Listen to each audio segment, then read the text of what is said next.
So good morning. I'd like to call the Economic Development Commission meeting to order. Today is October 9th, 2014.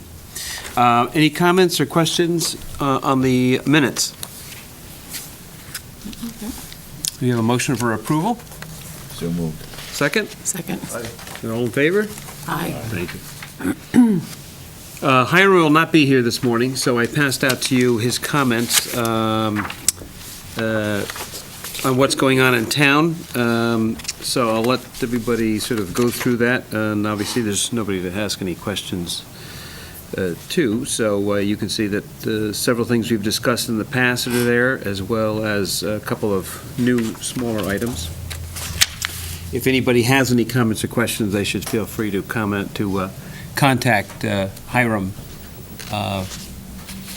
and ask him questions or give him any comments you may have. At the last meeting, Hiram said we're going to have a groundbreaking in October on the Big Y. But we heard that a year ago, so I guess it's still ongoing, huh? My understanding, yeah.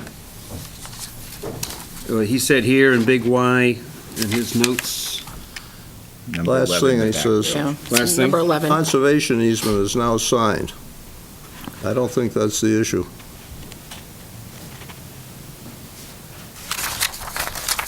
So stay tuned. Also, Nancy is not here from Farmington Valley Visitors Association, but her comments are as following. We had a great annual meeting at the Farmington Gardens on September 25th. What they're working on now is finishing the 2015 guide. Number 2, the Haunted Miniature Golf, which runs October 16th through the 19th, and then again through the October 23rd through the 26th. Getting ready for the Historic Sites Lecture on November 16th at 2 p.m. at the Ellsworth Center. Lisa Johnson, Executive Director of the Stanley Whitman House, will be giving the lecture entitled Grave Matters Exploring the Historic Cemeteries of the Farmington Valley. They'll have flyers out in at the November meeting. Lastly, they are going to be Simsbury Triathlon. They're involved again, once again, in the Simsbury Triathlon, which will be next year. Reports. Would you like to go? I'm going to be brief as well. Good morning. A couple of things. Simsbury right now, we've been marketing Simsbury as the complete package, as a destination, as Mark alluded to. The triathlon has already begun planning for next year. There's also infancy talks about having a kids triathlon, and we are currently competing with 2 other sites across Connecticut. So Main Street is working to try to get together the lodging packages and, the restaurant packages and everything to show that we're the complete package. The site that they're looking at currently is Stratton Brook. So that's exciting. That could be anywhere from 200 to 300 kids. But Simsbury is really continuing to make its name as a recreational destination. Touch a Truck was held by the Public Works Department in cooperation with Culture Parks and Rec and the Public Library on September 27th. It was very successful. Good morning. That's okay. They had several hundred people attend, and I just think it was a great way for the town to do some outreach in a non-traditional way. Main Street actually started the first Touch a Truck like 7 years ago, but this one, it was throughout sites throughout downtown. This one was actually focused at Boy Scout Hall. There was about 20 different equipment that the town uses, everything from the mowers to the diggers, the John Deere, whatever. So I thought that was amazing. I think that Tom Roy and his staff did a wonderful job, and it was a destination. People parked at the library and walked over to Boy Scout Hall, and it was incredibly successful. I know that my son enjoyed it. We just finished the tourism segment on SETV. It was moderated by Dominique Avery. It was myself, Barbara O'Connor, and Liz Benko as part of kind of the realtor/tourism. So we talked about events. We talked about Simsbury as a destination. It was a half-hour segment. It's being very well received already. Just a reminder that Main Street is working with the 1820 House to do the travelogue poster competition. That is where we're looking out to the local artist community to create something related to our branding, either the heritage, charm, or the adventure. And then those posters, those artworks will be on display, and the proceeds for whatever's created is going to go back to some sort of nonprofit.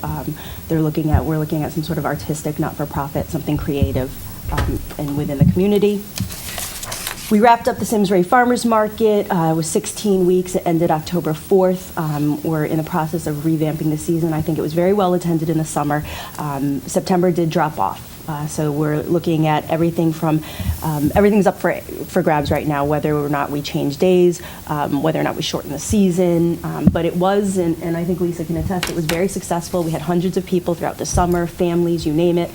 We also provide a place for local not-for-profits. I know that Junior Women's were there the last couple weeks with the Luminaries. They're kicking off, just a reminder, we partner with them. They're kicking off with their Luminary program. All of those proceeds go back directly into the Simsbury community through scholarships, the Theater Guild, we've had Mark Rudowitz, Officer Control, we've had the Connecticut Humane Society, you name it. So it's also a way for nonprofits and community organizations to get their word out and participate as well. The Innovation Committee that I sit on is in the process of planning a Made in Simsbury fair. The target right now, although we'll find out the exact date next week when we have our regular meeting, the target is either the end of April or the beginning of May. And what it would do is combine a lot of Simsbury's innovations, everything from the business aspect, which Main Street will be helping to coordinate, things like Bill Seelig and Sarah Burns, the products they make in Simsbury, the foodies, everything, along with the high school, the library. So really some sort of 2-day fun fair for everybody, but also showcases the resources that Simsbury has when it comes to businesses, when it comes to small businesses and entrepreneurs as well. We're going to be working with the Business Resource Center at the library. We're going to bring in the chamber. So, all of Simsbury's resources housed in one place. A reminder, I'm going to pick up the giant scissors in engineering shortly after this meeting, but today is the ribbon cutting at 11 o'clock for Little India. Little India is a family-owned business. They've owned it for 9-10 years. They had a small kitchen fire, which unfortunately shut them down for close to 2 months.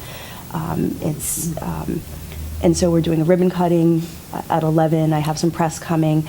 But more than that, what we're trying to do right now is Hiram has been in touch with the state, with my contact at DECD. We're looking into state and local programs that might help them get them back on their feet, because at this point they've expended close to maybe $20,000 between bringing everything up to code, fixing all of the damage, and being closed for almost 2 months.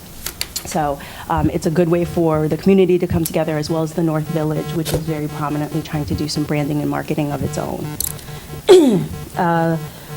Just a reminder, we are working with the Simsbury veterans, with the Veterans Memorial. As I mentioned, what I'm in charge of is helping with their public relations, their educational campaign. The memorial is going to be very prominently featured in the Main Street district, south of the library. The sign is already up. I was able to work with Valley Press to do a 3-part series to talk about veterans issues. The first part was featured on Richard Wagner Sr. Not only was he a World War II veteran and I think a 2-time prisoner of war, but then went back and really has provided not just a business to Simsbury, but so much through the donation of the Wagner Woods. The next featured article will be on Rob Olson, who's a small business owner in Simsbury. He opened up CrossFit. He's a Navy SEAL. He has a family in Simsbury. And then the final one will be on Felix Del Greco, because part of the memorial is about those that have given their lives in service of their country. And it'll all tie into their fundraising and the pavers and what have you. We are working on Small Business Saturday. That is the Saturday after Thanksgiving. That is a very big push. It was started by American Express, but it has grown into a national campaign of recognition for small businesses. We are sending out a townwide mailing as part of our business retention program that will educate and hopefully enlighten our residents on why they should shop locally. I think that the fourth quarter for our small businesses is so incredibly important. That is sometimes their make or break. Sometimes that determines whether or not they're going to be here for 2015, especially those that are on the cusp. So if you have any comments, we'll also promote Simsbury Celebrates and some of the other things happening, but it really is targeted to remind people to shop locally, especially during the holiday season. And we're featuring the businesses that will be having a special. I think it looks like right now they're going to do a gift card special on Black Friday and Small Business Saturday, so that it's one special to encourage people to come down and purchase a gift card for a discount. I had a really great meeting with the new executive director of the Chamber of Commerce.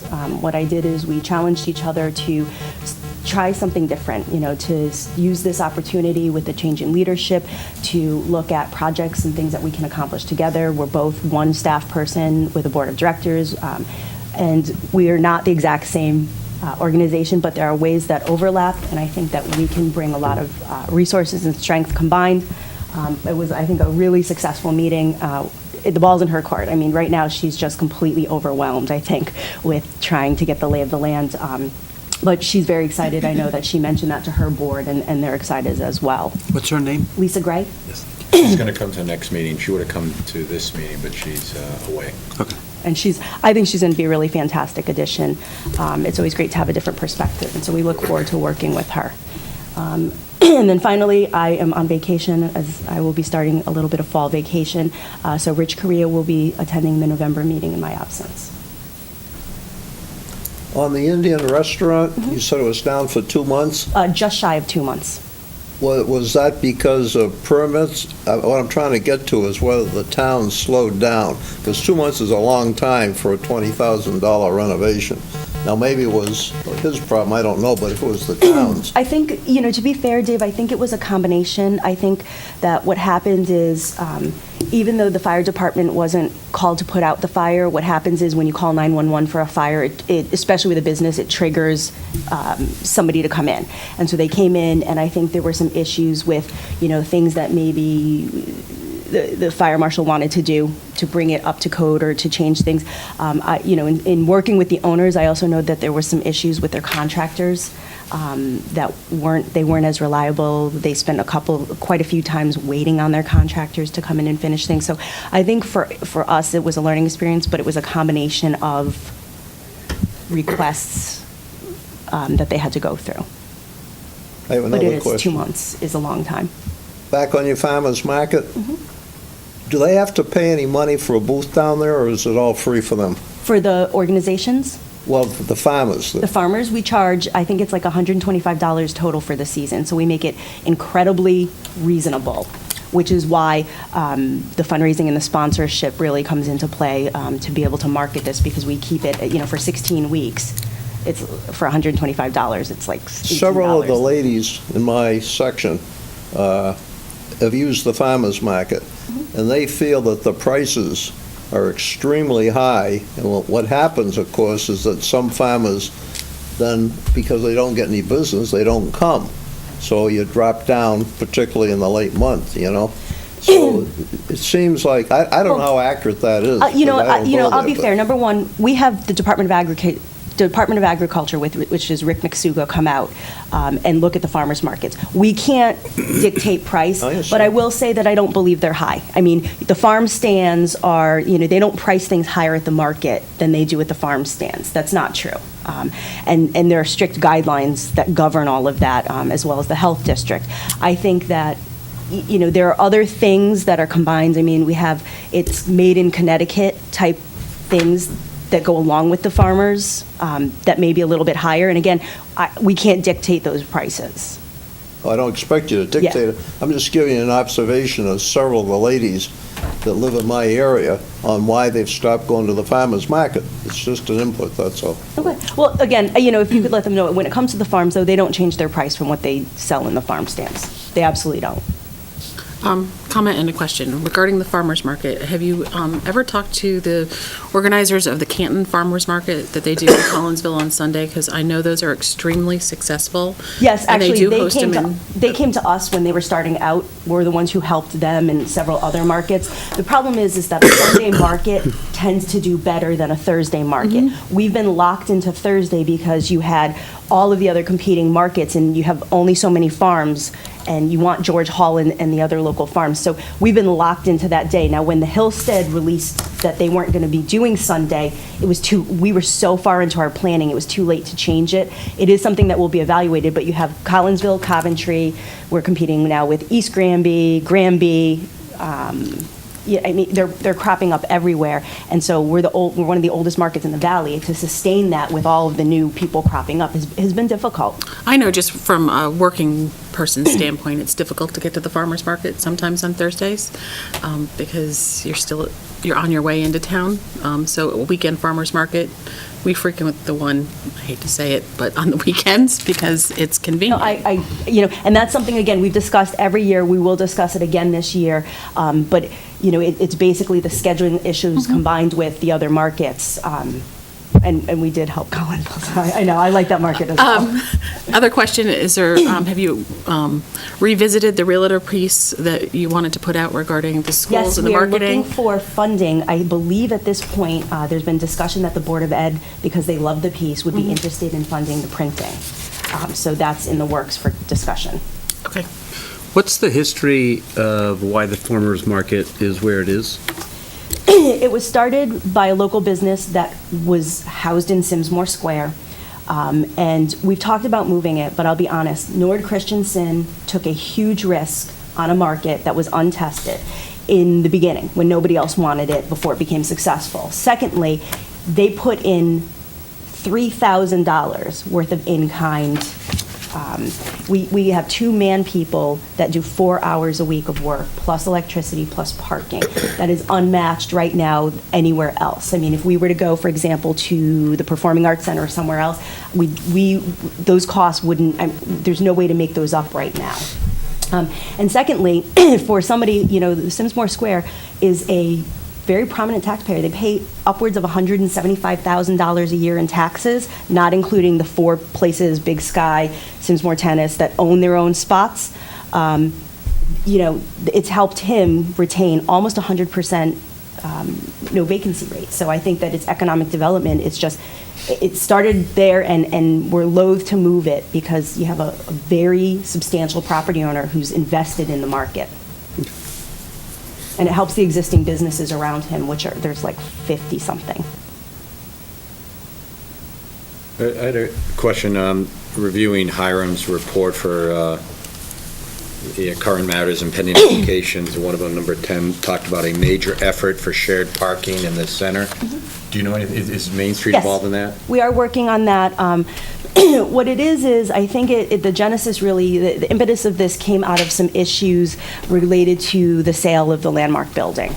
And the parking issues down there, adjacent to Eno, you had Vincent's and Wildwood, Greg Wild, so there's been some issues that are creating some friction, especially in that area. And what we always try to do is, if you're going to look at shared parking, you want to look at it throughout the downtown, see where it makes sense, see where it doesn't, see where there are already things in place, see where there aren't. For example, I know with your lot, there is no shared parking agreement. So we are looking at shared parking throughout the downtown, but not every parcel. Well, I have a couple of questions, because it is near and dear to my heart, because I've heard this from a legal and zoning perspective for years, and there is no shared parking in downtown. There isn't. I've heard it for years. It legally does not exist. Legally does not exist. If people have their own agreements, they can. But there's no legal basis to say, I'm going to use that parking if it's not mine. My question is, I have a very specific question. What is the major effort in shared parking? What is the rule or the regulation that Main Street is putting forward in this regard? Well, we're not yet. Let me be specific. I will say that we are, I want Hiram to speak more directly to that. I think that he can answer that better. Main Street's role has been engaging the business owners. We brought it to the town's attention that there are some issues. We have business owners that are fighting, and there's, before we see no parking signs start flying up, we want to be able to address this as amicably as we can. We want to make sure. Again, I don't want to speak for Hiram, but what I will say is that I think Hiram, and I think he's said this in other meetings, that there are specific areas in downtown that when their zoning application was approved, a piece of that application was shared parking. And Fiddler's Green is an example. If they have an agreement. And it wasn't Private just agreement. no, it wasn't just a private agreement. I think that's wrong. From what I understand from what Hiram has said before this commission and others, that, and he, let him clarify this. I would definitely email him that question. Well, that gets to my second point. There's a major effort underway. It looks like it's going to be To disposed of in November. I've been on this commission. I'm a business owner right in downtown, and I have yet to have it come before me. And that's where we talk about, if Yep. this commission means anything, how can I be a business owner in town, be on this commission, and not have it come before me at all? Because Lou, we haven't set up any business owners meeting yet, right? What we're trying I'm to not talking do. business owner, I'm a commissioner on the Economic Development Commission. I've been on here for, I don't know, 15, 20 years. I think, too long, you're right, too long. Yeah, It's not before, a major effort is also underway, a major effort. And it's not even before us, we haven't discussed it, vetted it out. I think it's ridiculous. I'm very, yeah. very disappointed in that. I think it's a few issues in downtown that are private issues. Okay, when you buy a piece of property, you check to see if you got the parking or you don't have the parking. Okay, that's number one. Number two, those private issues are being then brought to the forefront by Main Street, who this commission funds.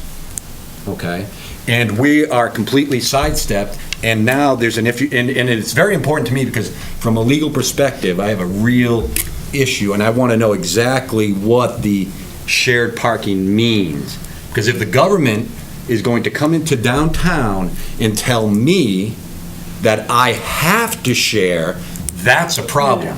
And I know there's some selectmen here, and I was going to ask the question of Lisa and Nancy, where do the selectmen stand on this? Are you in favor of it? Has it come before you? Yes. See, Wait. I think it starts there. It's such a big, important issue.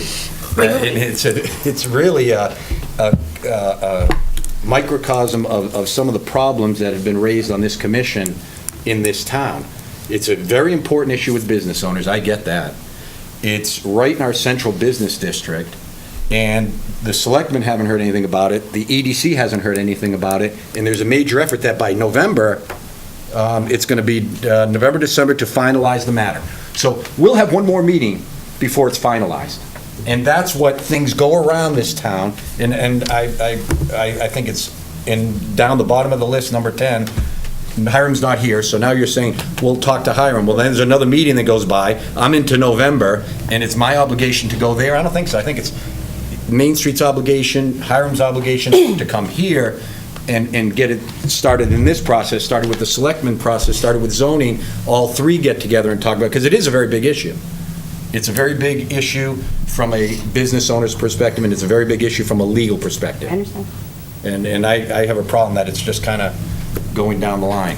Just a couple of things, okay? I understand that you're upset. I will say, again, in Hiram's defense, that I believe he's brought this up before. We are taking the town's lead. Main Street is not handling this, okay? Well, It then has who to be, is? it's the town. It's Well, the who? town Who? planner. I have the selectmen here, I have the It is the EDC town here. planner.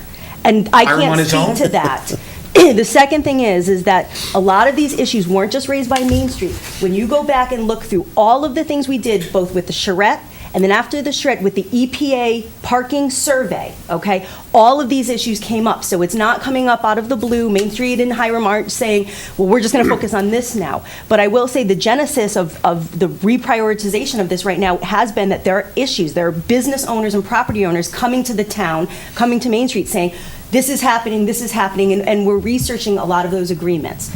Hiram, I believe, has a different timetable. I can't speak to that as to what he's doing. I think he references zoning, perhaps, in his, It has to go, okay? it has to go Which before zoning. I have nothing, that's not, my role, Main Street's role is engaging the business and property owners in the discussion. There's nothing being done. I don't believe that the intention was ever to say, you've got to do shared parking now, Lou, because that's not. Well, it'd be eminent domain, they can't.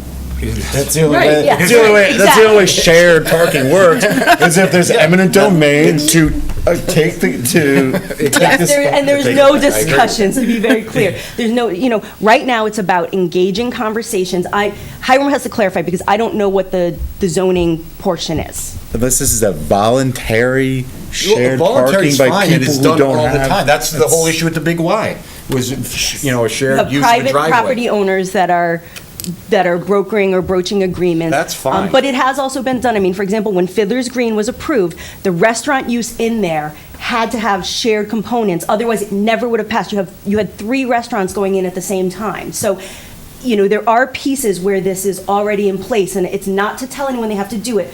It's to educate people on, okay, what are the issues? How do we approach it? And move forward. So I don't know what he's doing with And zoning. He's gotta- my biggest complaint is that there's discussions, but I don't think there are, because it's not at EDC, it's not at the Selectmen. I'm on Main Street as a member. I'm in town. No one's come to me. So I don't know where all these conversations are going, but we're getting down the line, and a lot of the major components are not even in the discussion. Then what I would suggest is, because again, I don't control this portion, I would suggest that the chairman is in contact with Hiram, talks about how you want to be involved in the process, you would like whatever information has been distributed, if any, to any of the commissions, because I don't have any information. I haven't distributed Well, anything. he does reference late October and into November, and then that's before they even get close to zoning, and the way things move in town, I'm going to guess this will go into next year.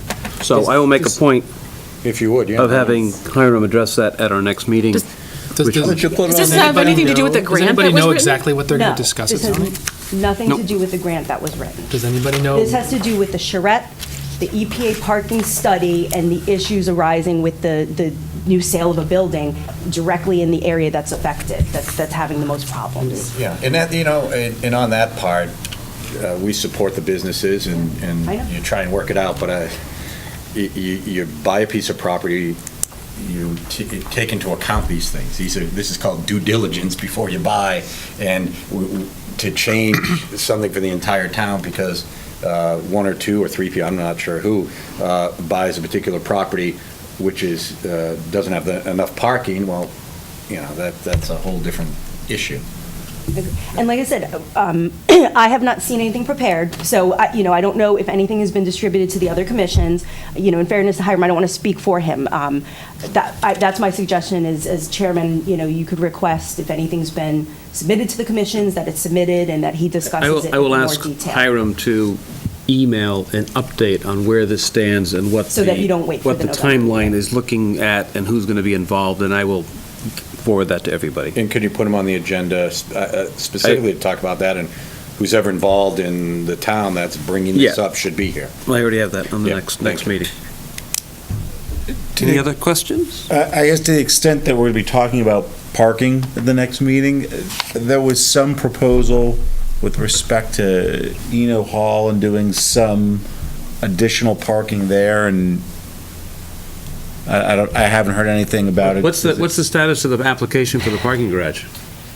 First, it's deck, not garage. Excuse me. Careful. Deck. We did not get the I have a grant. deck at home, too. Governor Malloy made an announcement a week ago of the 10 cities that are receiving grant money. And so even though we had an incredibly strong application, a letter from the Deputy Commissioner of DECD, and a letter from the Executive Director of Connecticut Main Street Center, we did not receive the grant for the deck. What are the 10 cities that are receiving grants? Do you know? I have the list, Not but I us. cannot remember off the top of my head. So what's that do to the senior center? That does nothing to the senior center. This was not tied to whatever happens with the senior center, which needs to follow its own course and has. This project was never tied to the senior center. How much was the grant application? What? $500,000, $500,000. $500,000. So, where does that leave us now? Do we go back again next year? We have applied twice, right? Yes. I don't know if they're going to continue the program. This was only a 2-year program, that's number one. Okay. Number two is, I think we have to relook at all of our grant submissions, I think, as a town, and decide, because the town also didn't receive the steep grant, from what I understand, for the Performing Arts Center.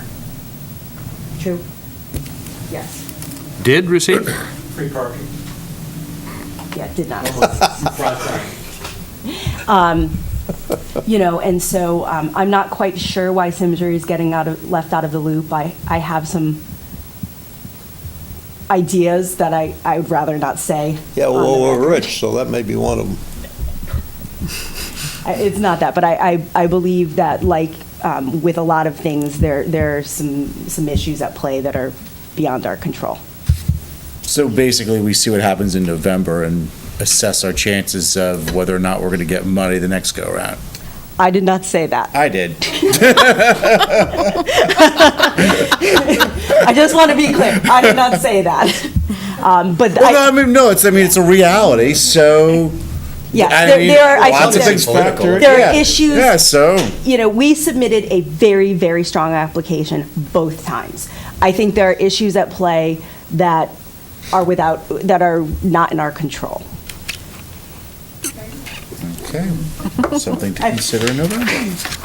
I've got to be. Any other comments or questions for Sarah?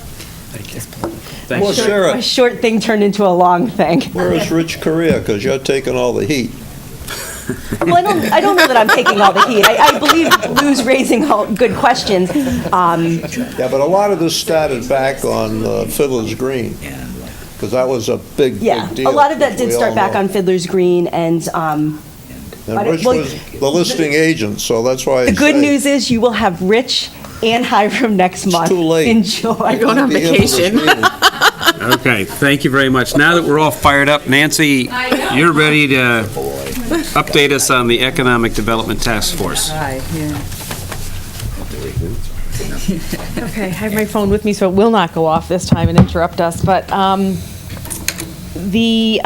this may be a little bit repetitive, but I just wanted to make the points again of what the 3 subcommittees are doing with the task force, and really encourage you guys to give us some input. I haven't really heard from the commission itself in regards to some of the things they're working on. I mean, other than the website, I should say. I know we've had a lot of discussion about that. So the process committee, and I also want to, I'm going to forget the whole commission if I name names, but Wayne Cobley, just to thank him again for chairing the subcommittee for process. And they've been discussing a lot of things, and Lou, I think you're a part of that group, right? So what they've honed in on is developing professional certification for boards and commissions, and I think that that's going to be extremely important. I know Lisa got excited when they mentioned that at our last meeting. So Wayne's reached out to a couple communities, and he's going to be bringing forward some information back to that group on some things that they've done. And years ago, we did do it, and as a community. And so I think things like having boards and commissions understand the basics of FOI and Robert's Rules of Order, but beyond that, legislative decisions that impact some of the boards and commissions, just making sure folks are prepared for meetings and things of that nature. And so I think just a little orientation, that kind of a thing could help. The only hesitation I have is with professional certification. I don't want that to scare volunteers from, it's not where they're going to have to take tests and become Right. certified. Right. It's more of a Certifiable. training process Fingerprinted? or orientation, yeah. Orientation, process. So that right. professional certification, I mentioned it at our last meeting, I said, is that? We've had a If I lot do of that at first, I'm going to go, oh, yeah, I don't need to. We did change. I think so. Okay. I think so. But Orientation. Yeah, I think And that- we've had a lot of discussion around, just for other people to not feel like it's a. right, No background checks, right? no background checks. But Lou's right, and actually on a couple of different issues, we've had discussions about what we're naming things, and I do think that's important because there's some perception behind that. And so, again, to that extent, with the experiences you all have had, I mean, we've talked about the beginning to the end of the process as far as, folks come up through town committees and they get appointed or elected to boards and commissions, and how does that all, how can we better the process from start to finish with that? And make sure, though, that it is initiated through a town orientation process. And then the second goal for that group is around looking at the land use process. So they're continuing to do that, and they'll be coming forward with some recommendations in regards to how they think that can be bettered. And we've made a lot of strides over the years with that, but I do think there's always room for improvement, and things are always changing. And so not only will they do that, but also mechanisms for, how do we keep doing these things more constantly, and have reviews for those things so that they don't get done once and fall by the wayside and things like that. So any questions, or Lou, do you have any other comments as far as? To your land use, what main issues are people discussing in the process of land use? Well, and actually, Lou, you guys have been intimately actually in the meetings. We've talked about, or I've heard things like merging planning and zoning, which is more, sort of obviously charter revision and probably more long-term. But just looking at sort of the orders of meetings and when they take place throughout the week. That was one of the bigger ones. Yeah. To try and develop an order of scheduled meetings that allows an applicant to get through the process more quickly. Okay. If you need a referral from planning for zoning, does that come before, or does it come the day after, and then you gotta go the wait next? a couple weeks. Another month, so just how you may organize the scheduling of the meetings can reduce the process. So this for is a more land- to accommodate the applicant Yes, in a yes. more expeditious way. That's one of them. The And now goal is to it's, streamline the process for everybody. Everybody, yeah, I was going to say. To achieve the highest and best use on behalf of the town, to cut out all of the legalities and any of the challenges on behalf of the applicant, so that we are getting in high-quality development that we've planned for, but we're expediting it where we can, that we're streamlining that process to get rid of barriers for the high-quality development that the town has already signed off on. could as be we again, want. we've done it joint meetings. If planning and zoning are going to be separate commissions forever, which they are now, having joint meetings at times where it may be more efficient for an applicant to bring in their engineers and their lawyers and everybody else. So that's another one. And then, as Nancy discussed, potentially merging planning and zoning, that's a whole another discussion, but those are all on the table, and that's where we are at this point. And I think some of those things we should, as a commission, weigh in on. And then we'll put that in a regulatory format, so an applicant would come in and sort of say, well, I do a this, and they'll know that. It's not going to be ad hoc, is my point. It'll Right. be- Well, I mean, there's obviously a process already in place, and I think it's trying really best to match sort of the regular process somebody would go through. And again, there's variations to that, but to how they walk through that process, literally, within town hall. So it will be helpful to the applicants, but it will be extremely helpful to the boards and commissions, and extremely helpful to staff. And one of the things that I remember is when we were discussing Lisa Town Hall hours, and Hiram put together an extensive memo of the amount of work that he does, and anything that we can do to relieve the staff time is going to be a huge savings, and I think very beneficial to staff, to the way we work with our budget, to again, land use applicants and boards. So I think overall it's going to be a very... And I don't know if it's regulatory necessarily, but a roadmap. So when an applicant comes in and says to Hiram, I'm going to be putting in a building over here on Hot Meadow, and he can say, well, here's a nice roadmap of what you're going to have to go through, when what order, and on there may be, as Davis mentioned before, EDC, go to them. You go to them early on. They might be able to help you if they think the project is good. So that it'll just give them something. I don't think it'll be, regulatory. So it'll be sort of a roadmap. linear as opposed to Well, it'll Right. jumping it'll be around. what the Right. commission has been talking about for a while in your question, which is a true flow chart for both existing customers, and we can't forget those, existing businesses, as well as new applicants. So, again, I think they take what you guys have been asking for very seriously, and so this would really work into a flow chart of the process, the streamlined We don't have that process. now, right? No. Each applicant basically is treated differently in terms of how they go before different boards and commissions?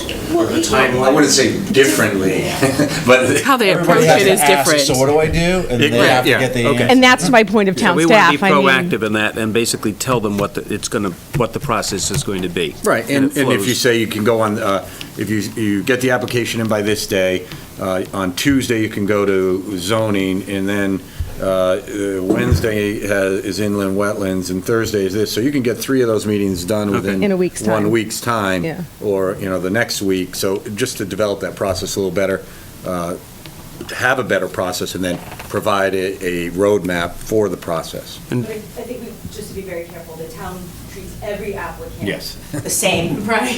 Every applicant gets, I think we'd be very, but what it does is it will clear up any confusion. It will allow the applicant, I think, to have better control over with the streamlined scheduling, to have better control over, well, if I come in here, this is when I'm going to come in and go through the process, and it could be days shorter. So I think we'd be very careful about every applicant hopefully gets the same amazing service when they walk in the door, but this would But be the a much process more- they go through, obviously, depending upon the application, is Streamlined. different, so there'll be some Right. nuances to it. But I think overall, just looking at it and providing, as Lou said, that roadmap is, again, it's Now- going to be a huge help to staff, boards, and existing businesses and new businesses. When we get to the point where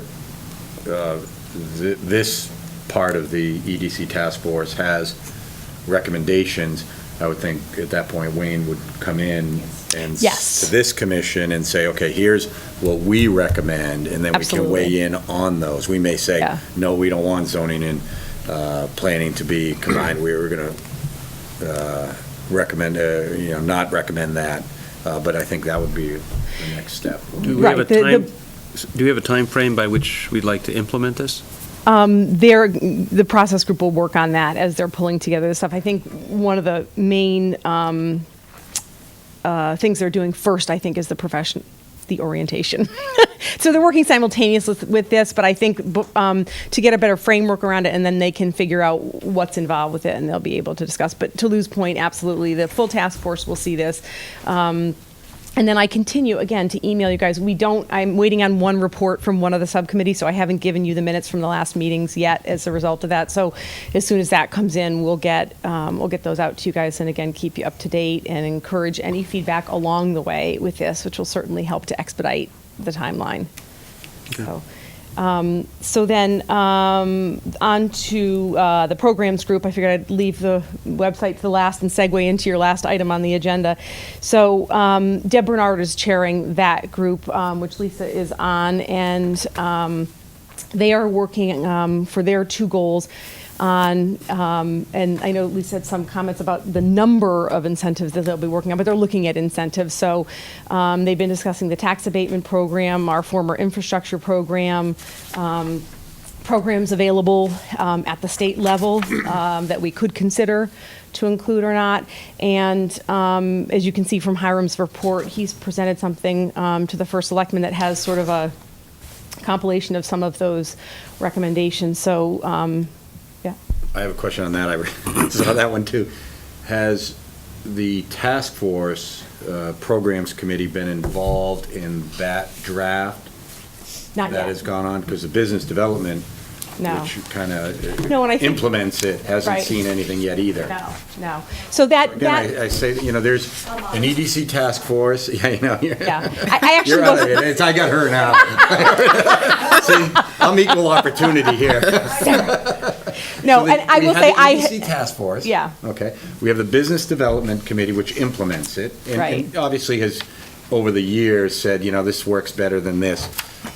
And from a selectman standpoint, we have representation here, and no one has seen any of this, and there's a It just- draft, it actually says revised draft yeah. on Well, this, Hiram, on his notes, which I would say, there's been a draft, it's been revised. Yeah. It is- So maybe Yeah. something you share with us, I don't know what you're trying to. No, he just put on here, and his a report to revised the draft, EDC. number 6, a revised draft of the Simsbury tax abatement program And has been business incentives. completed and sent to the first selectman. Yeah. Oh, I can clarify that.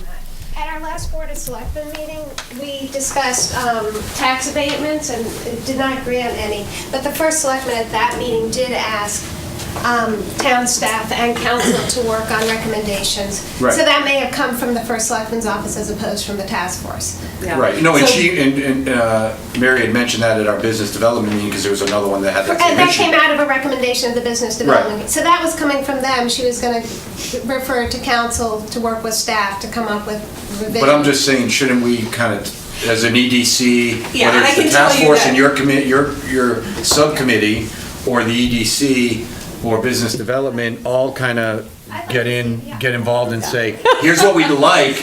I'd like to look at that as Right. well. Well, here's what we'd like to see, Yes. and then let them work on crafting the actual So here's the program. good news out of all this, there's actually multiple efforts on this. So my comment at the Board of Selectmen meeting when the first selectman asked for that report was the task force has been working on that. And Hiram, when he says revised draft, he and Deb Bernard, and again, our thanks to her and the members of the program committee, Lisa, Linda Schofield, and the other folks that are on that, have been working on it. And so, again, they've been examining broadly a lot of things. And so, I don't know if that's on our agenda, the Board of Selectmen's agenda next time. I'm assuming it may be if it's in front of the first selectman right now.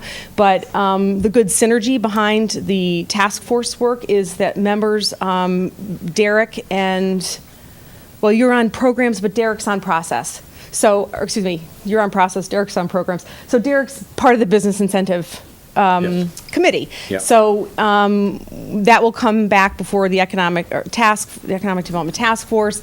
Then should come here. It could come, yeah, and again, just like we're talking about with the process, that that is one of the goals that, again, the process committee, or programs committee has been talking about for a while, and so that will come back through the task force and through the business development committee to the EDC, and I think eventually back to the Board of Selectmen. So that, yes.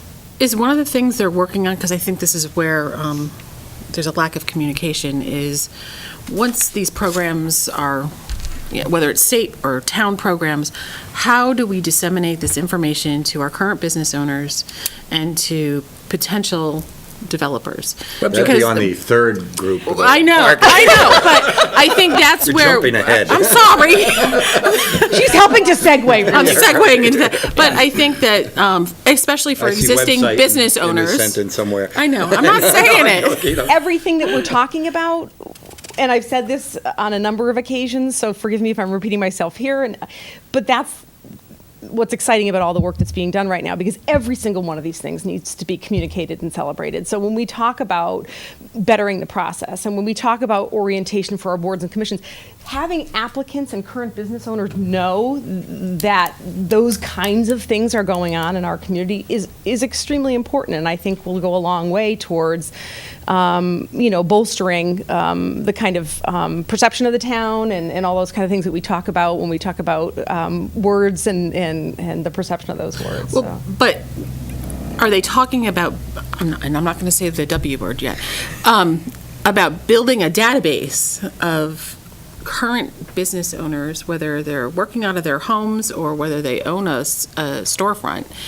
in order to have an effective, because we've got Main Street and we've got the Chamber. Not everybody belongs to both. Some people belong to nothing.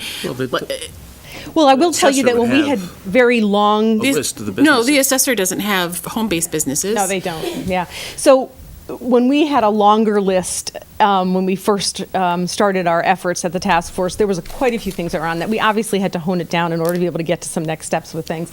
One of those was, and I think Sarah and I talked about this, because Main Street has made attempts before to kind of, available land, current businesses, that kind of a thing. But again, I think we can bring that back to the marketing committee and have more discussions around not just marketing the ideas, but the communication stream to the business community and utilizing Main Street, utilizing Chamber, and other mechanisms. Lisa? I have two things. One of the things I've been discussing with Mary for a number of years is we already have news and announcements, and we could do a business news and announcements, and we could put it in the paper and say, would you like to sign up for these updates? And that opens it up to Chamber, Main Street, and then Home-based, BRC. anyone who doesn't belong to those groups. So, but it's an opt-in. And so that's one option that could be discovered. The other thing I just want to point out, I actually have to leave for another meeting. There's over at the Historic Society, but one of the things they're discussing today is the Metro Hartford Alliance is working with CROG to come up with regional marketing for this area in particular. And so one of the things we're looking at, and why it's so important to go to so many boards, is if you do tax incentives for Simsbury, you want to make sure you aren't setting up a fierce competition within our region. So you want to make sure they're coordinated. One of the things about tax incentives, they say, is the first one in with the tax incentive does pretty well, but then everyone catches up, and then the tax incentive, you end up in almost It's always a terrible- zero-sum game. Exactly. It is. Yeah. And there's But if you don't benchmarking. do it, then you're behind. Right. Well, correct. Yeah, So you gotta be in the game. And if you all remember that Wall But Street the Journal idea is you article wanna I shared. think regionally about it as well. We're not just an island, we are regional. And so you want to, so I think it's great Metro Hartford Alliance and CROG is working on these issues as we are working them in here. And so we do want to be cognizant of our town, our region, and our state as we work through these issues. Are we a member of the Metro Alliance We're now? not. No, here we go. Oh, We're not gonna go there. Start now? We're not gonna go there. You want me to keep going? Dave, you jumped in the hot seat next. Just two things very quickly to answer Chris's question as well. Keeping up with the database lists it's almost virtually impossible. We had an intern try to do it just in the Main Street district, much less the home base, because you have so much turnover constantly. That's number one. And that becomes a great role for the EDC, I think, because what it needs to do is be communicated, not just through Main Street, not just through the chamber. You need it communicated through the town. Right. And then everybody else can help disseminate, because the more, if you put it in the paper and on the website and all these other places, the more places the EDC can very prominently feature our programs and our services on behalf of the town, I think the better the message, the more people you reach. And you also reach people that, by the way, aren't a home-based business, aren't a Main Street bricks and mortar business, but are thinking about it. And we have the vehicle for you to do that. It's just a matter of, it just needs an announcement. We can push out information. well, you have to show value for people to be able to Absolutely. want to register. Because if they're registering for something that provides them nothing, They're not going to. they're not going to register. And they're not going to read People don't want to be either. bothered either. Yeah. If they- So But you- that's why it's an opt-in. Yeah, and Chris, you had brought up the idea of a monthly or quarterly publication for the Economic Development Commission. However, I did send out a link yeah. to everybody. Simsbury has started the Simsbury Scoop, Right. which That's where I thought Lisa was going. is, I think, a great starting point for us to be able to do quarterly updates regarding economic development that the town is already doing. Right. Right. So I understand that Stephanie is writing those. I think that that's an opportunity for us to get information out. Exactly. I saw that visually, and it needs to be a little revamped and more Yeah. professional looking, because it is on the hokey side as It far looks a as- little yeah. Board of Ed-ish. And I it don't mean to does. slam the Board of Ed. No, by any it does. means, It looks but- very elementary.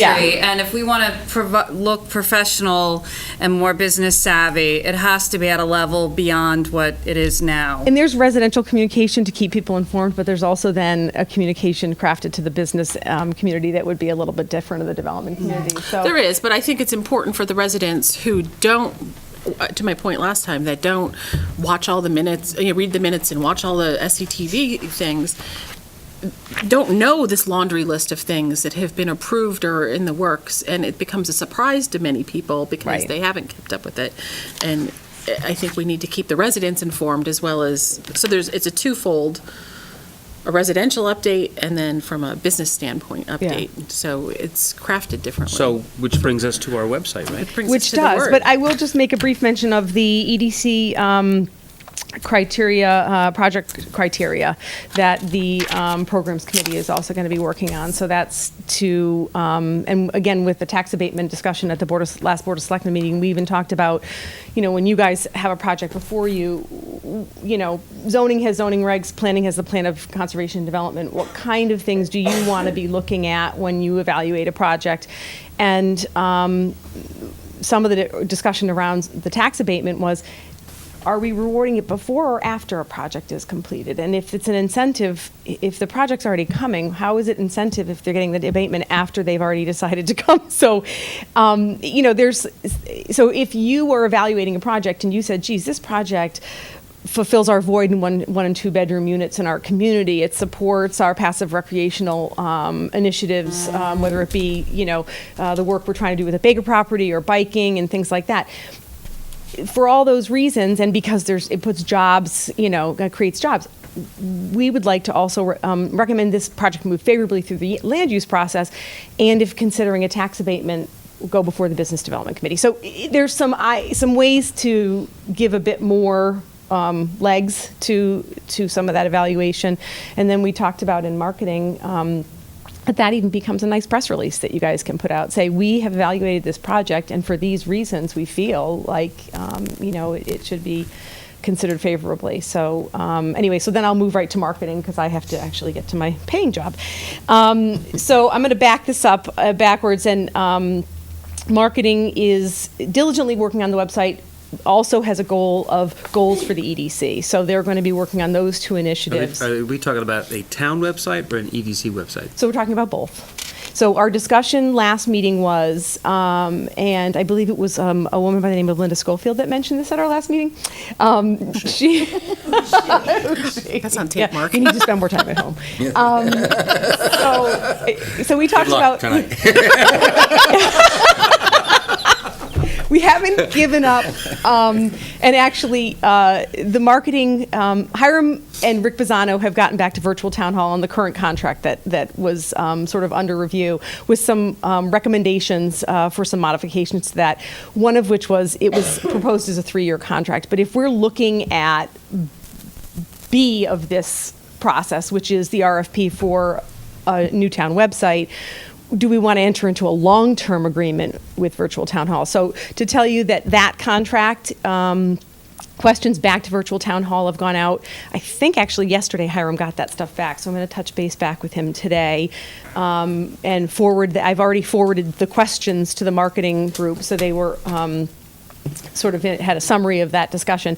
And then at the same time, the marketing committee has put together the basis of the RFP for the full site, and marketing group is going to be reviewing that, currently is reviewing that, and we're trying to get feedback back to Hiram, and so he can expedite that, get that out the door, and then as soon as he does that, and I mean in the next couple of days is really what the goal is around that, I'll have a time frame for you guys. Ultimately, and I don't know what that turnaround can be, we want to bring those things back to the task force, bring them back to you. And again, from the very beginning, what we talked about is, here's the virtual town hall idea, here's what it can do. There might be some short-term fixes that we can look at for that.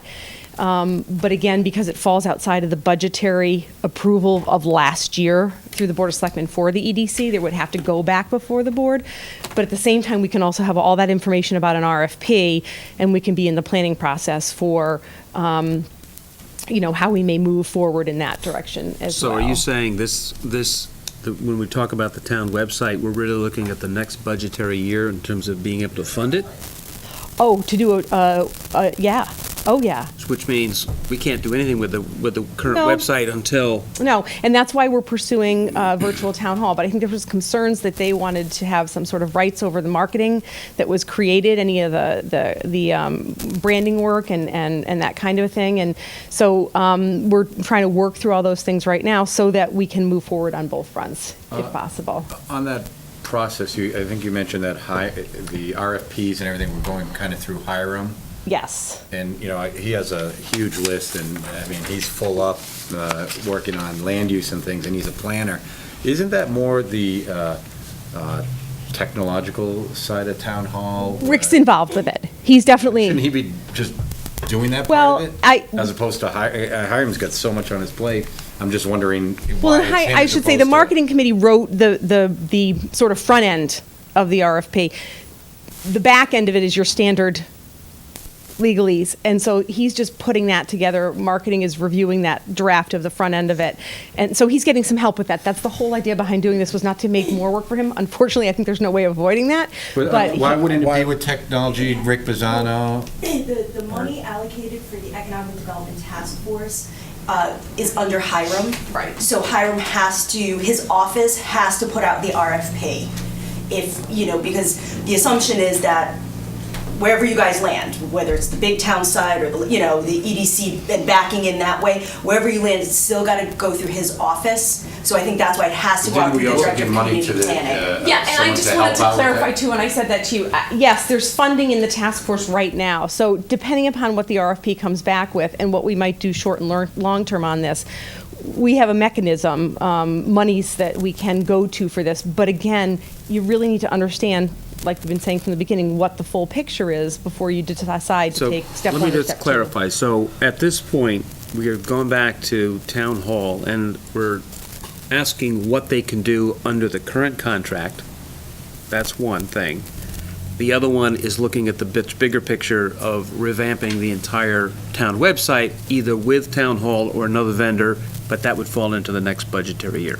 It depends, I think, on what the RFP comes back with, because again, there's funding through the task force, and it depends on what aspect of it would be a one-time expense and what aspect of it would be an ongoing operational expense, and that actually goes to this virtual town hall contract, which was both. Will town hall virtual town hall come back to us with a recommendation or a list of what they can do under the current contract?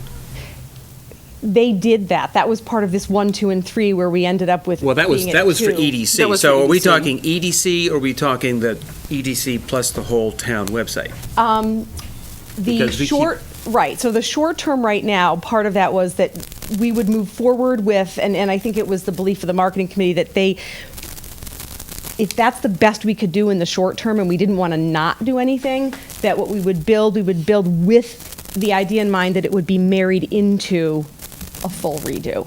So whether that comes through virtual town hall or not, I'm not sure. I think the RFP would probably go out to them. I would think it would be crazy not to, because part of the feedback from Rick Bazzano has really been trying to make sure that what we have on a back end of a site is not going to be disruptive to the overall operations of town hall, as far as the web work department's ability to update that and things of that nature. But we also don't want to be restricted by where we want to see things go with that. Okay. So. Anybody else? Just to get a little more clarification on your point, Mark. So we need to, I don't know what the order of operations here is, but we need a new town website because it's god-awful. So that has to happen. Are we locked into, being locked into some budgetary cycle in terms of like, well, didn't do it by June 1st, so we can't do it for another year. I mean, that's ridiculous. So, is there another way to skin this cat? I mean, can't the Board of Selectmen say, well, gee, it's probably in the best interest of our town to be able to, market the town effectively and communicate effectively, and that shouldn't be dependent upon what, month in the calendar we figure out what the design looks like. And I don't disagree with you at all. Like I said, I shouldn't have stated what I stated when I answered your first question there, Mark. Stuff comes up all the time and comes before the Board of Selectmen, and we make determinations to move forward that have been outside of the budget cycle. So it's not an impossibility, but until we understand all the dollars on it, we can't say, here's what we've got already, here's where we're going with it, short-term, long-term, this falls into operations, this is a one-time expense. So we're going to get all those pieces together, and then we can figure out how swiftly we can move forward with something. To answer this question, Jay, you're right. What happens is, when they get both prices back, okay, the task force will make a recommendation, it'll come before EDC, and EDC at any time has been able to go to the Board of Selectmen and say, we feel this is a priority, it's unbudgeted, we're asking you to, you don't have to, you're not stuck, you're right, you can ask the Board of Selectmen to fund something, they can choose not to, but like they did with Betty Hudson's house, they can make decisions to fund things, even if it's not in that budget cycle. You're right. Right, I mean, exactly. I think we have to, and I think, well, I think we obviously have a stake in this, and a significant one. If we're talking about the town-wide website, I would assume that the Board of Selectmen would be pretty closely involved with this. I mean, in terms of this virtual town hall I keep hearing about, is that the name of a vendor? It is. Yeah. It is our vendor. Yes, So it's our that's vendor. That's our current vendor. Are they responsible for the design of that site? There's templates that you pick. Right. They have set templates that you can select. So basically, that means we need to get rid of that. So, yeah, I mean, let's. I mean, we've got the Yeah, wrong and vendor. that's Is part really of what the- we're talking about, because it's atrocious. It's silly. But- so well, but back what up we a need second. to do is we need to get somebody. I mean, look, this isn't that complicated a website. We don't need transaction engines. We need an interface to allow a non-technical person Well, I to still clarify, we do update- need transaction because of the tax payments that can be made through town hall. So there's other Well, I mean, aspects so of- that ties into that, but those transaction engines don't need to be redesigned. What we're talking about really is the marketing piece of the website, the information that's available. I mean, if you've got a transaction engine for doing tax stuff, all that is okay, you just link to that same transaction engine. And there's other things that are going to need to kind of like plug into it. There are some complicated parts on the marketing side, which I've talked about in the past, because we use them, and I know you use them. The GIS systems, the ability to research the town of Simsbury, a particular lot, to see if there may be enough parking. Is that shared parking? If it's shared parking or But private. no, really, there are many brokers, lawyers, developers that go to town websites and do their research these days. And the extent that we can get as much information in there and make it as easy as possible makes us in the game, just like a tax incentive. You're in the game. It's very easy to go to Windsor and look on their site, and I can, tell, there's Or so much you Granby. can do. Even Granby now. Granby now. You're right, Granby. Where here, it's much more cumbersome to get, and I think we're getting there, so, and that's inexpensive. It's, you have to maintain it.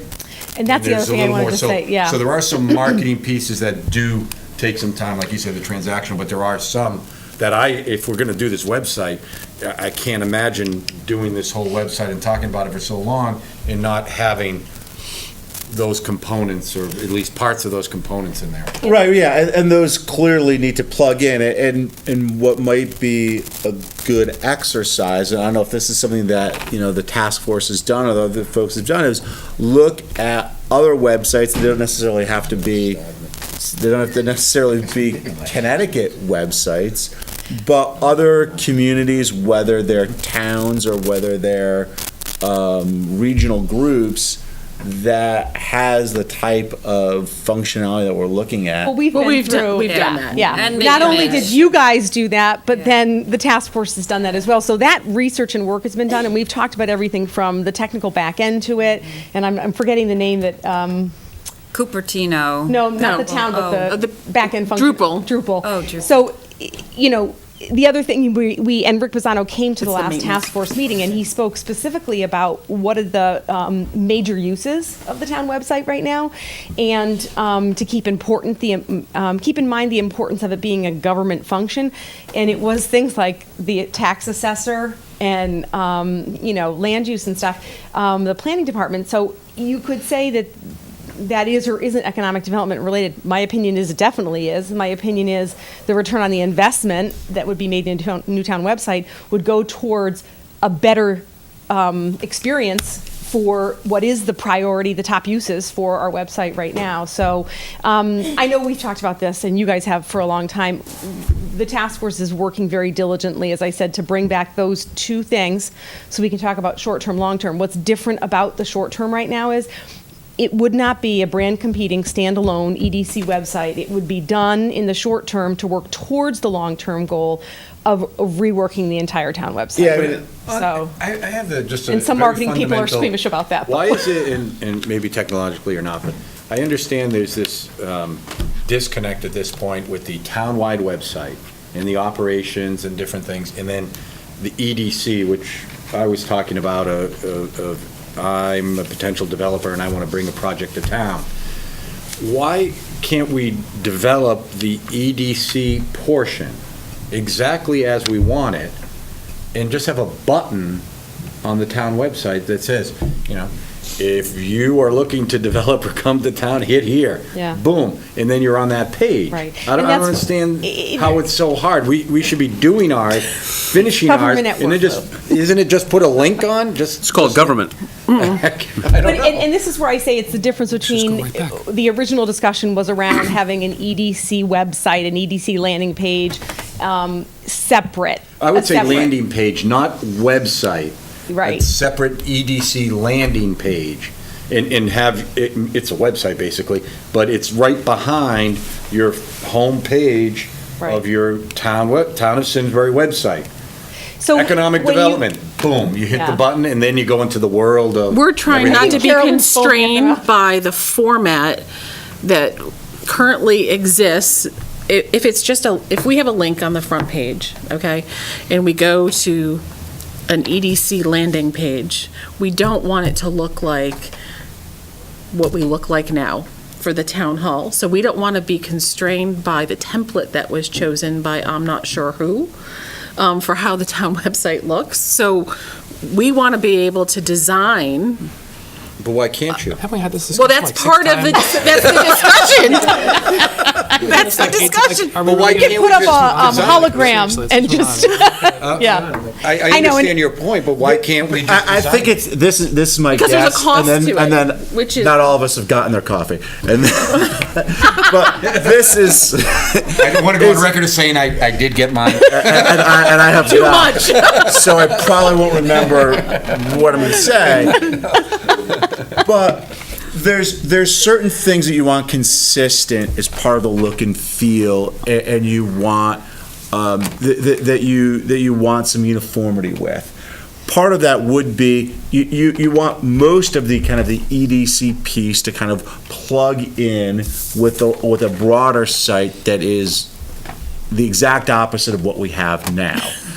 You know, there are other pieces that are kind of modular, that don't have to. For example, you brought up the tax assessor. If you go look at that, you end up going to equality, CAMET, that's fine. Like, that doesn't have to blend in nicely with But I everything. would say, though, when you land on that page, and you're going there more than likely because you're looking at something, as Lou's saying, as a land use attorney or a developer, this is where it's a very difficult thing to talk about, creating one thing and then moving that into something else, and sort of taking a deep breath and having a little bit of patience with it. The message and the look that you land on when you land on the tax assessment page has to relate back to the overarching mission of the town, which is around the idea of selling our community to people. So there's aspects of it, like you said, is it really economic development related? Does it matter to creating an EDC, bettering the EDC functionality on our website right now? It's all connected. Yeah, I would just say, let's just And it would look be weird if it cognizant just of- went back and forth into something that looks like what nobody likes, and then over to some landing page, and then back, because it's all links. But All I links gotta are going tell to be you, links when back to the town. from my perspective, looking at it as a user, I can't tell you what some of the examples of towns that I've used in the past say that's a good website. I can't tell you the color, the look, how they write the name Simsbury at the top. I don't look at that. I look at, wow, I can go to this parcel. I can tell you the zone. I can tell you what's allowed. I can tell you what businesses are there. I can tell you what businesses are within 10 miles of there that are similar. But that's not going to change by getting a landing That's my page. That's point. an application. It ain't going to change by getting a landing page. I'm That's a talking functionality. Yeah, so I think what Lou's talking about is I don't an see- application that plugs in, so that's similar Right. to the Something we're just not talking equality, about CAMA. Yes, thing. yes. It's just, it's an application we need to have. But I don't look at that look and feel, maybe subconsciously, from the marketing people. It's a good maybe that experience happens. you're having, and but- that's what's important. And you're talking having a about good the experience right You're now. talking about Windsor because you're having a Yeah. great experience Or there. no, even Or- but- Bloomfield, there's a lot So of needless Right, to say, the I design is appreciate you not giving me the time to give my report, and the Economic Development Task Force is working diligently on this, and we're expediting this as quickly as possible. I'm going to, can I ask Yeah, you a question? yeah. Can we expect at the next meeting to have recommendations from the marketing portion of the task force regarding the website that we can discuss and potentially vote on to move forward to the Board of Selectmen for hope so. review? I do. Is this for, are But you we have referring to get the EDC? RFP out and back, so. Timing-wise, the RFP has to go out and come back in. You need at least 2 weeks for the RFP, for someone to answer the RFP, okay? So, and then it has to go to the task force. I would say no. Not in November. Not until, I would say not until December at the earliest. And that's what I was saying about the timing of it. And today's the 9th, we meet on the 21st. December agenda, we need to make That's- enough time to right. discuss Yes. whatever is recommended from the task force, so we can potentially vote or not vote on a recommendation to the Board of But Selectmen. December is reasonable. Yeah, and just as we sit here talking about process and timing of meetings, that's exactly what's going to have to take place. And just to go on record, Chris and I started this process last December. So So here just we to go are, on record- approaching a year, and we still have not Just made waiting for it. an It's like anniversary giving for you birth to a two. baby. Yeah, and just to go on record, when All I right. was on the Economic Development Commission for 8 years, so many years ago, I started with Rick Pisano trying to better the website in regards to communication. So it's definitely been an ongoing process. Because where benevolent dictatorships Yeah. have their upsides. So I will give you guys a report. I can't stress enough, if you want to expedite things, whatever I share with you, please provide your feedback to Hiram. It's critical to moving things along. And so, again, any bits of information that we share with you, if you can reply back to Hiram, we'll include that with the discussion for the task force. When we come back before you, it'll make that process a bit more swift as well, so. Nancy, just on a side note, you're not going to be at our chamber meeting next week, so I'm going to report on EDC. with Yeah, and I got confused. I thought it was this week, so I saw that you were on that. If you can do that, that's great. Fine. So, Yeah, okay. I took notes, so I'm Okay, good. all The right. meeting's on Fantastic. Tuesday, right? Yes. 8 o'clock. Okay. Yes. Thanks so much. Thank you. I got approval. Our next, so that's any old or new business? When, on our recommendation, Nothing but shared parking. on our referral to the Greenberg property, Yes. 34, Chris, I don't know, were you at the hearing? No. No? Do we have to be there? Is that the, In terms of what? We've already, was as the- stated here, we've already recommended We've approval. already recommended approval, and give the the letter, letter? that's the yeah, one. Mark sent the letter, It's up- yes. tucked up against the. So we don't have to speak to that, CLNP right? property. Pardon? We don't have to have a representative from this commission speak. Oh, we're already to on the- record with a letter. With a letter. Okay. Okay. If they wanted someone, if they felt it necessary, they could come to us and, I mean, the public Ask meeting that. is still open, I think, until the next zoning meeting, That's what which it is on says the here. 20th. yes. So I guess we could, All that panic about it closing before this meeting was Right. overblown. Yeah, we'll reconvene on the 20th, at which it may be closed. yeah. So for our next meeting, we will bring on shared parking and where that stands, tax abatement, infrastructure programs, an update on where those stands. I will put the website back on again. Any other issues that people want on the next EDC agenda? If you can think of them now, email me. Parking, Lou wants parking. No, that was already. I'm kidding. Move to impeach the chairman for promising a brief meeting. It is brief. Yes. Quickly, the Planning and Zoning Commission have talked for the last couple of years about having combined meetings, but it somehow never happens, like you were discussing earlier. I asked for 34 Hot Meadow that we get together, and Hiram thought it was it's a 153-page thing, it's too complicated, and that commission should meet separately, so we're trying. But I personally, it's probably heresy, I've always felt that the commission should be combined. Well, they both get 76 and a half pages. I mean, what's... And they should, to save time. Yeah, I agree. And Bob can chair them both, I don't care. Or you could have two meetings. Huh? You could have two meetings, joint meetings, you could have one and another to cover the whole thing. Yeah, but the suits and cost money, it's time for developers. I mean, when you consider you got planning, zoning, inland wetlands, and you guys, that's just a lot of suits and a lot of nights, and There's a lot of money spent. well, you could at least do the initial one in one room. Yeah, we can eliminate some commissions and save a lot of. Yeah, well, Meeting with. Pomeroy can chair Wait, planning and zoning, that's fine with me. I'm sorry, for the agenda, if you, Lisa Gray will be here at the next meeting as an introduction, so if you want to just note that. We had also several meetings ago talked about having planning, zoning, our commission, design review board, like all get together for some meeting was probably like for 3 or 4 meetings ago. For process? To talk about process and Well, talk about that's- how they're we doing- can. That's what they're talking about, Sorry, process. No, that's okay. I think that is a good meeting to have probably after they come back. Yeah, Right. after their recommendation. Right, after the Get together recommendation. and present it to all the commissions so everyone gets it at once. Please come to the task force meeting. Chris comes regularly. It's a great time. Vacation. He comes for the cookies. He comes for the cookies. The Nancy bakes. October October 21st at 5 PM. I realize that's in conflict with one of the chamber after hours, but it's so important if you guys can come. Again, any input you can give, and if you're there live doing it, it's going to help expedite everything. So Just email people the schedule so that they can put it in. I will include it. I include you guys every month on the updates. So, and that also includes a reminder to the task force. So that will serve as a reminder to you guys too if you'd like to come. So. And it's the third Tuesday, so October 21st of every month. Here. The third Tuesday of every month at 5 to 7. Do we have any other issues, new business, old business? If not, do we have a motion for adjournment? Second? Second. All in favor? Thank you. Not this little one. No. With my unusually large scissors, ribbon cutting. Yeah, Not I brought those in hurting for other reasons. Run, I little, told Chris, I run. said, I'm not mentioning parking anymore. That's Hiram's. I don't have a copy, but